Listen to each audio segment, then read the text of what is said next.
Even though pretty much every single day we hear about celebrities' cheatings and breakups, there still are couples in Hollywood that prove that true love exists. And their love stories could even be a script for a romantic comedy. I know you're probably thinking that I'm talking about Ryan Reynolds and Blake Lively, but no. We have another video dedicated to their love story. This one belongs to Emily Blunt and John Krasinski, one of the oldest relationships in Hollywood. Do you know how they met? Why they are so quiet in the media? Or how Emily had to fight for a role in her husband's movie? I promise this is a love story you will remember forever. And I am here to tell you all of that in detail. But before doing so, make sure to subscribe and hit the bell to be notified whenever a new video is out. Let's get to it now. Before talking about the love of these two successful Hollywood stars, we must briefly introduce them to you. Let's start with John Krasinski, who was born on October 20th, 1979 in Newton, Massachusetts, USA, as the youngest of three brothers. His mother was a nurse and his father was an internist, Polish roots on the father's side and Irish ones on the mother's side.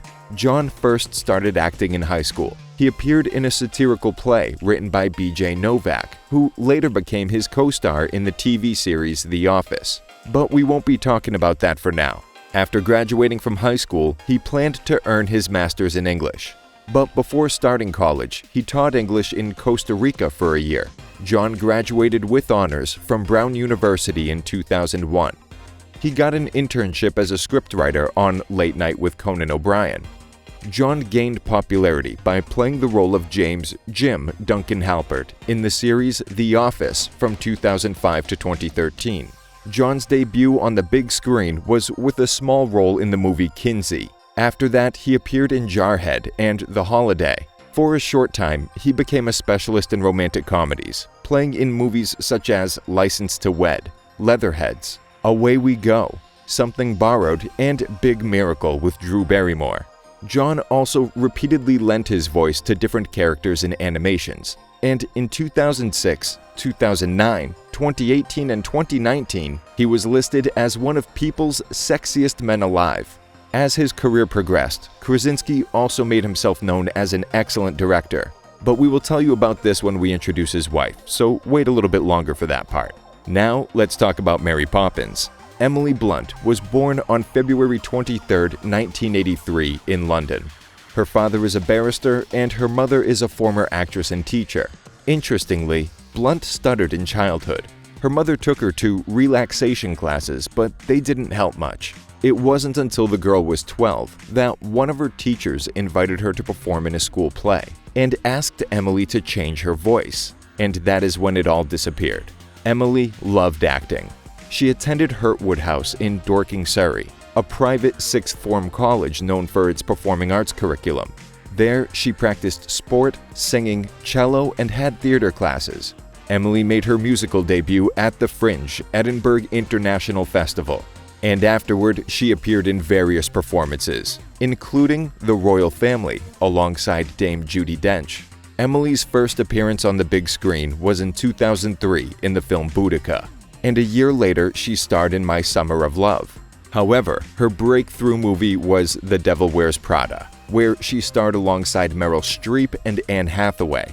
The role of Emily Charlton, Miranda Priestley's first ruthless assistant in the movie's adaptation of Lauren Weisberger's novel, brought Blunt popularity among viewers and critics' recognition, as well as a Golden Globe and a BAFTA Award nomination.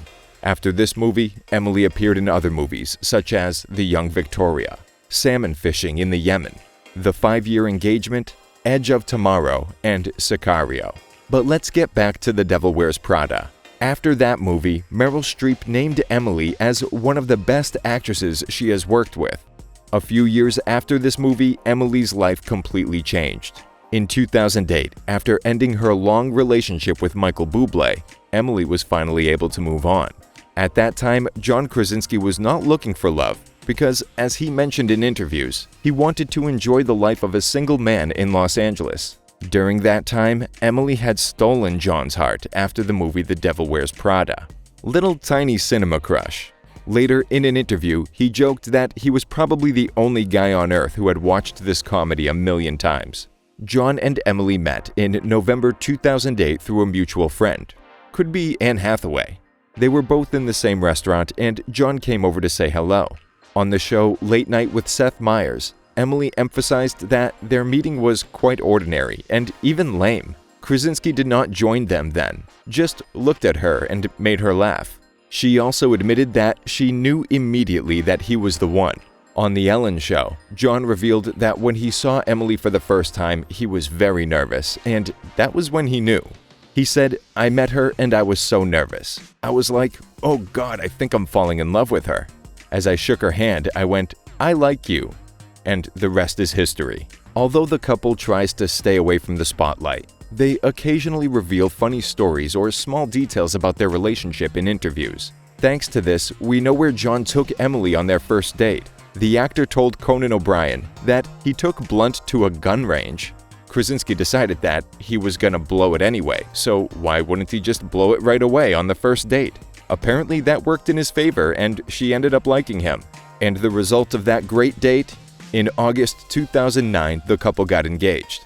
John confessed that he had come to the conclusion that he must propose before Emily realizes that she can have any other guy. He also added that it was a very touching moment for both of them, because he was crying, and then she started to cry, and finally everyone around them was crying. The couple got married on July 10, 2010, in a small ceremony at George Clooney's house in Como, Italy. These two have two daughters, Hazel, born in 2014, and Violet, who was born 2 years later. Now that the couple has been married for more than 10 years, they are still considered one of the best couples in Hollywood. What is their secret? John emphasizes that they are two people who fell in love, not celebrities who met. They live a life without scandals and always support each other. Emily admitted that meeting Krasinski changed her life, and thanks to his support, she feels invincible. She feels that someone is always behind her on good days and always ahead of her on bad ones. They have a very successful intimate life.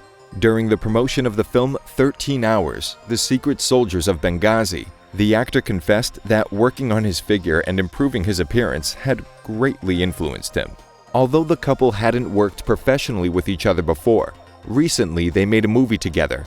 You surely know what movie I'm talking about. In 2018, John Krasinski presented his film A Quiet Place to the world. This thriller is about the Abbott family struggling to survive in a post-apocalyptic world inhabited by blind extraterrestrial creatures with an acute sense of hearing. While promoting the film, John admitted that there was something terrifying, intriguing, and deeply metaphorical in his mind. When creating the script, as a father of a newborn himself, he began imagining how two parents can take care of the safety of their children in a situation where this safety is simply not available or impossible to achieve. When the script was completed, John showed it to his wife. Interestingly, at first, Emily suggested that a friend of hers would be perfect for the role of Evelyn Abbott. But when she finished reading the script, she ran to John and told him to forget everything because she wanted to play that role. He later admitted that it was as if she had proposed to him, so he had no other choice but to say yes to her proposal. Now, since before this project, the couple hadn't worked together, they were not sure how it would turn out. Now we know that it came out great. It was an intense and unbelievable experience for them as well. When Blunt received her SAG award for the role, she thanked her husband and admitted that she shares the award with him completely. A Quiet Place turned out to be a big hit, and it became one of the most famous films of that year. With a budget of $17 million, the movie earned well over $340 million worldwide. Stephen King praised the movie by tweeting, "A Quiet Place is an extraordinary piece of work. Terrific acting, but the main thing is the silence and how it makes the camera's eye open wide in a way few movies manage." The popularity of this movie initiated the wave for the next movies in this genre, such as Sandra Bullock's Bird Box and Kiernan Shipka and Stanley Tucci's The Silence. It's probably not a surprise that after such a success, the decision was made to create the second part of the movie. A Quiet Place Part 2 was set to premiere on March 20th, 2020. But due to the coronavirus pandemic, it has been postponed and it is not yet known when the movie will premiere. So my time is up here. Did you guys know about the love story of Emily Blunt and John Krasinski? Are you waiting for A Quiet Place Part 2? Tell me what you think in the comments, and remember to like, share, and become a part of our Curiosips family by subscribing to our channel. Until next time.